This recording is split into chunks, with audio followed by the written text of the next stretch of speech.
You would think it's not related. A cross-country trip from Florida to California and leadership.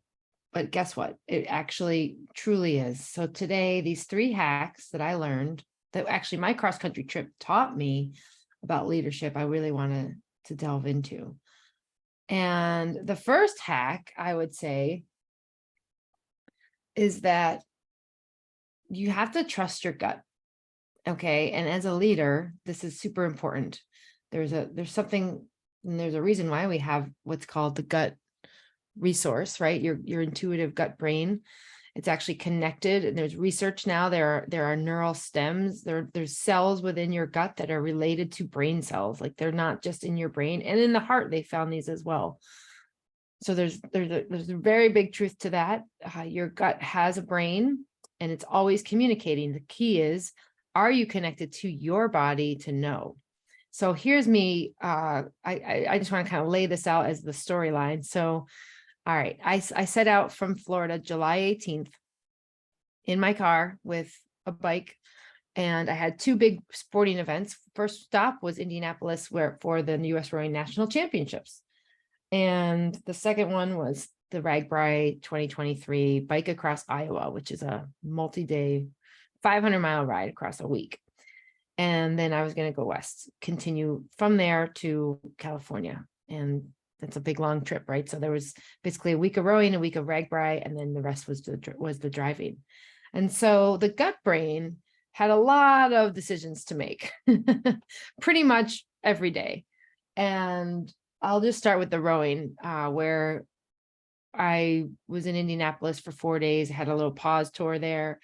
And I was always questioning, what do I spend my time on? Am I resting? Am I getting ready? Do I just stay at the course? Do I go back to the hotel room? Do I plan accordingly to drive? Like all these questions. And so I had the logic brain, which was very logical and would tell me and deduct what I thought I needed to do those days.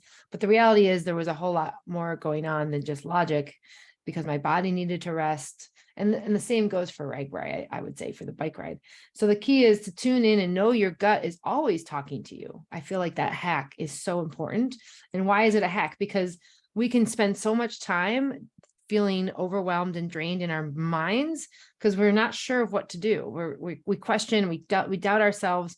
And your gut brain knows. Your gut brain is super intuitive. It's actually designed to help you through fight or flight, right? That is the whole purpose of your body.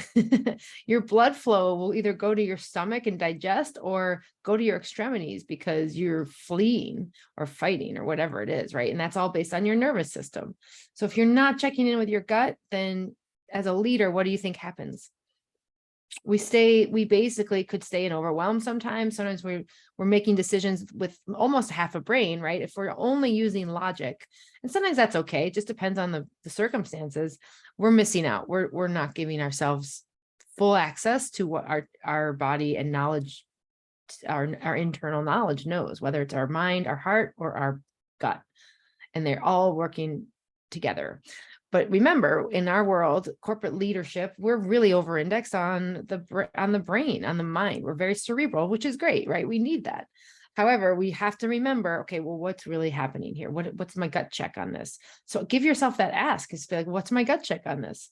And you'll be surprised. You might have a resounding, yeah, like that's it. That's what I need to do. Or you might be like knowing and finding yourself there's hesitancy there, or you're not sure, which might just mean you got to take another look at it, or give yourself some time to think or journal or something that might be serving you better. All right. So that's the first hack, is to trust your gut brain and access it. The second, and that was very important. The second one is, I would say overall, this is a good one. Dream big. And why is this a hack? So as a leader, I think a lot of times we just settle for what is on our plate, or what is the team thinking, or what does my boss want, whatever it might be. Maybe you're your own boss. So we are complacent, and not all the time, but it can be possible. So pushing your limits is asking and challenging yourself. Like, is this really the best for the circumstance right now? Is this what is needed most right now? is this all I can do? So the way I'm relating to this in my trip is, holy cow, did I push my limits on this trip in a lot of ways. People thought I was nuts, first of all, just to even think about having two big events like that back to back. And for me, I think it's all about how you frame it, right? In my mind, I was like, well, what do you mean? Like, this is the peak of my performance. I'm racing a national level. And why would I not go do something that's gonna like continue that trend and be able to leverage my physical fitness right now? So to me, I was like, wow, this is super ideal. Like, I didn't even think twice about it. It just meant I had to prepare and plan a lot. Like, I had to pack for 3 trips, which is fine, right? If we actually know what's ahead of us, then our brain can get around it and get a handle on it, and then we can make plans. So that's the third thing, or sorry, the second thing. The second thing is to ask yourself, put your limits, ask yourself, is this the best for me? Is this all I can do? Like, is there anything else I could do? And that's being curious. It's like one of my biggest tenets. So that's something else that taught me. And then the third thing, I think, is life happens in the moment, like moment by moment. So here's what I'm talking about. So I was traveling, and this really came through in the last third of my trip, where I was by myself, traveling mostly from Denver to California.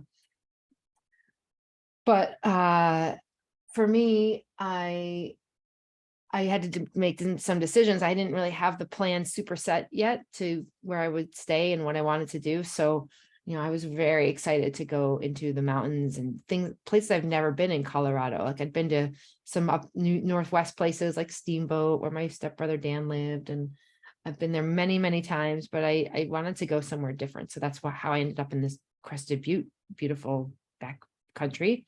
And for me, I wouldn't have done that if I hadn't given myself the space to really access, like, well, what do I want? Like, what would feel good for me? And I also had a timeline. Like, I had to be back in San Francisco by the certain date. So I knew I didn't have all the time I could get. And a lot of us don't even have a day, let alone, multiple weeks to travel like this. So I realized that that's a privilege. And I think it can matter no matter how much time you have. Maybe you've got a day, maybe you've got 2 hours, an hour, 30 minutes. This is about being present to what's happening in the moment, so that you can access all there is to know, whether it's the decisions to make or how you feel, or getting nourished in that moment, like all these cool things. All right. So that is my third hack, is to know that life happens in the moment and to be present so that you can be in the moment, right? If we're thinking about what we're having for dinner or making later, or what we did differently in the meeting, that's not presence. That's actually just being in the mind, living from the neck up, as I like to say, which is all I did when I burned out, by the way. So when you burn out, a lot of it is based on your own overwhelm, which is self-fulfilling if you don't get out of your head, right? Who's really responsible for that is each of us. So we have to get out of our head, people. We have to be present, and then we're able to enjoy the moment. We can make decisions. We can be spontaneous in whatever way we can, whether it's 2 minutes or 2 days or 2 weeks or whatever. And so what happened, so like, as a result of me questioning, I had a route planned and I didn't do it. I went to this other route.